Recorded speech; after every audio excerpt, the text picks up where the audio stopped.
The city's newly elected council president coined the phrase sexy streets as a way to generate interest in the city's backlog of infrastructure projects, including street, building, and sewer repairs. And he wants to get a conversation started on how to pay for it all. Joining me with details of his plan is San Diego Council President Todd Gloria. Welcome back to the show, Todd. Thanks for having me on.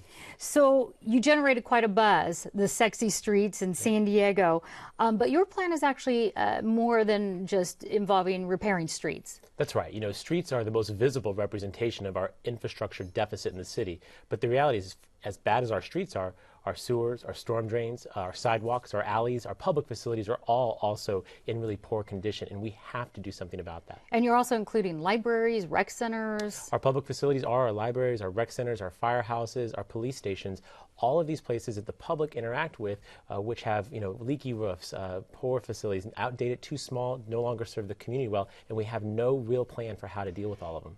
You talk about the huge backlog, and it's almost $900 million. Yeah. Break out for us the costs that are estimated in each of sort of the three major areas. Well, it's roughly $478 million on streets alone. When you throw in about $185 million on those facilities, the libraries, the parks, et cetera, and then $235 million for our storm drains, we have a really big bill. And there are actually people out there who even disagree with those numbers and feel like they don't include the entire universe of needs. But the fact is, the problem is quite large. If it's $900 million for your viewers at home, our annual general fund budget is $1.2 billion. So if it's a $900 million problem, you see just exactly how big this thing is and how much we need to address it. In context, what's being spent right now on infrastructure in San Diego? Well, we're spending more than we ever have, but that's exactly why I'm trying to raise this issue. Even though we went from almost nothing for roads only a few years ago, literally almost nothing, to a couple 10 million now, and so you're starting to see the road repairs in the community.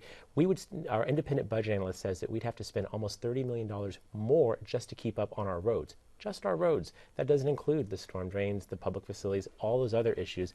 When you start throwing in sidewalks and alleys, again, you see the size of the problem is far too large to address the way that we're currently addressing it. One of the ways you thought to pay for this was about a half-cent sales tax. Tell us about that plan. Well, no, I did not say that. You did not. In my swearing-in speech, I gave 4 examples where other communities or other issue areas have tackled this problem. 2 were outside of our community, San Antonio and Phoenix. And locally, we've used Transnet and Proposition MM. That's a property tax. But some of those are tax increases, some are not. But the fact is, we can't tackle it if we don't have this conversation, if we don't identify this as an issue. And the reason I think it's an issue is that not only does it mean, people are tripping and falling on sidewalks or their cars are being thrown out of alignment on our streets, but it's a competitiveness issue. We cannot bring jobs and job creators to this community if they see a horrible state of infrastructure. And you were talking about the other cities. I know Phoenix, I'm familiar with that one.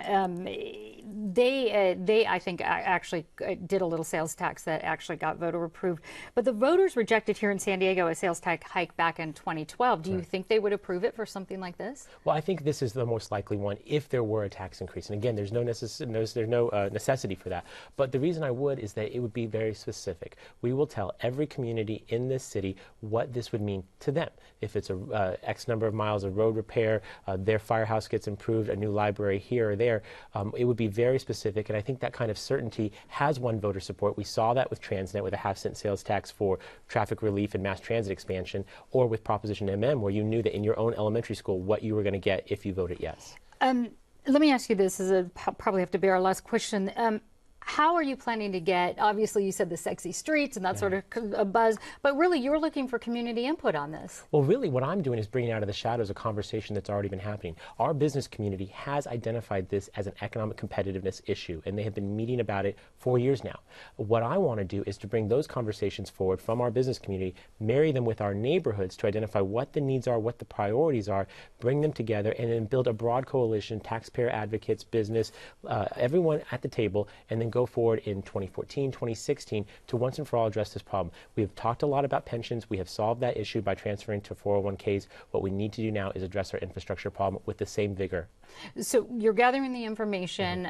Will this need to go to a vote for voters? Is that the master plan in the end? Well, I think for the size, if we really do want to tackle this problem meaningfully, we do need to go to the voters. That doesn't necessarily have to include a tax increase. Again, other communities have gone to the voters without one.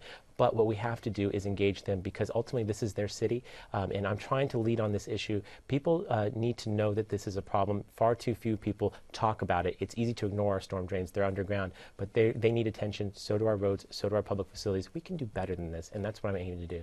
All right, City Council President Todd Gloria, thanks so much for talking with us. Thank you.